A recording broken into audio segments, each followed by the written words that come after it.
স্বামীজির মহাপ্রয়াণ ঘটে ৩৯ বছর বয়সে ১৯০২ সালে। বেলুর মঠে তখন রাত ৯:১০। তখন বেলুর মঠে বা তার পার্শ্ববর্তী গ্রামে বিদ্যুৎ ছিল না, কিন্তু টেলিফোন ছিল। তবু কোনো সংবাদ মাধ্যম আসেনি এবং পরের দিন কোনো কাগজেই বিবেকানন্দের মৃত্যু সংবাদ প্রকাশিত হয়নি। এমনকি কোনো রাষ্ট্রনেতা বা কোনো বিখ্যাত বাঙালি কোনো শোক জ্ঞাপনও করেননি।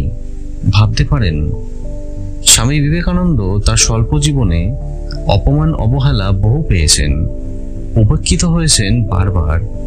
পিতার মৃত্যুর পর স্বজ্ঞাতির সাথে কোর্ট কাছারি করতে হয়েছে তাকে বহুবার। তিনি বহুবার হাজিরা দিয়েছেন কাঠগড়ায়। নিদারুণ দারিদ্র্যের সংসারে সকালে উঠে অফিস পাড়া ঘুরে ঘুরে চাকরির খুঁজে বেরোতেন। দিনের পর দিন মাকে বলতেন, মা, আজ রাতে বন্ধুর বাড়িতে খেতে যাব। প্রায় দিন দেখতেন সংসারে চাল ডাল নুন তেল কিছুই নেই, কিন্তু ভাই ও বোনকে নিয়ে 5টা পেটের খাবার কিভাবে জুটবে। মুদি দোকানে ধার করে মাকে 2-1 দিনের চাল ডাল দিয়ে মাকে বলতেন, আমার রান্না করো না মা, 2 দিন বন্ধুর বাড়িতে নেমন্ত্রণ আছে। কিন্তু কোথায় নেমন্ত্রণ? অনাহারে আর অর্ধ পেটে থাকতেন তৎকালীন নরেন্দ্র। ভাবা যায়, চরম দারিদ্র্যের মধ্যে সারা জীবনটাই টেনে নিয়ে গেছেন। 23 বছর বয়সে শিক্ষকের চাকরি পেলেন মেট্রোপলিটন স্কুলে, যার প্রতিষ্ঠাতা বিদ্যাসাগর মশাই, আর হেডমাস্টার বিদ্যাসাগরের জামাতা। জামাতা পছন্দ করতেন না নরেন্দ্রনাথ দত্তকে। শ্বশুরকে বলে খারাপ পড়ানোর অপরাধে বিদ্যালয় থেকে তাড়িয়ে দিলেন বিবেকানন্দকে। অথচ যার জ্ঞান বুদ্ধি বুৎপত্তি তর্কাতীত, অন্তত সেই সময়েও। আবার বেকার বিবেকানন্দ। এদিকে বিদেশেও তার নামে এক বাঙালি গুরু প্রচার করেন বিবেকানন্দ বেশ কয়েকটি বউ ও 10-12 ছেলেপুলের পিতা ও এক ভণ্ড ও জুয়াখোর। দেশ বিদেশে অর্ধপেটে বা অভুক্ত থেকেছেন দিন থেকে দিনান্তে। চিঠিতে লিখেছিলেন, কতবার দিনের পর দিন অনাহারে কাটিয়েছি, মনে হয়েছে আজই হয়তো মরে যাব। জয় ব্রহ্ম বলে উঠে দাঁড়িয়েছি, বলেছি আমার ভয় নেই, মৃত্যু নেই, নেই ক্ষুধা, আমি পিপাসাবিহীন। জগতের কি ক্ষমতা আমাকে ধ্বংস করে?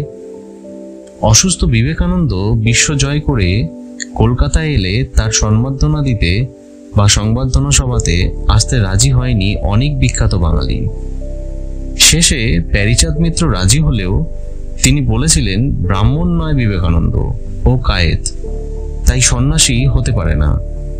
আমি ওকে ব্রাদার বিবেকানন্দ বলে মঞ্চে সম্বোধন করব।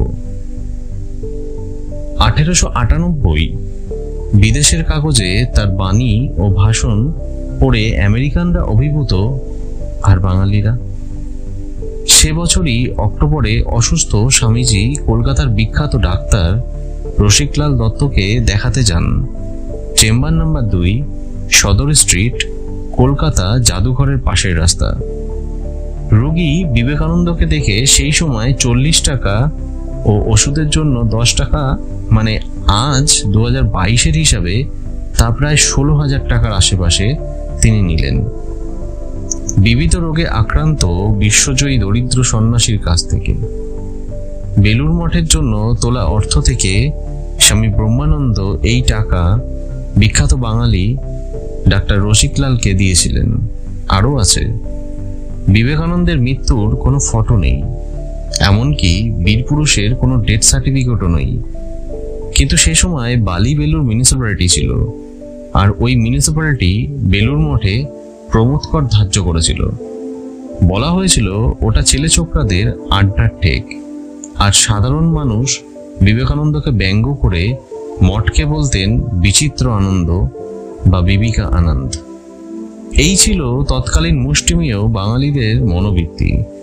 সাধে কি শেষ সময় বলে গিয়েছিলেন তিনি? একমাত্র আরেকজন বিবেকানন্দই বুঝতে পারবে এই বিবেকানন্দ কি করে গেল।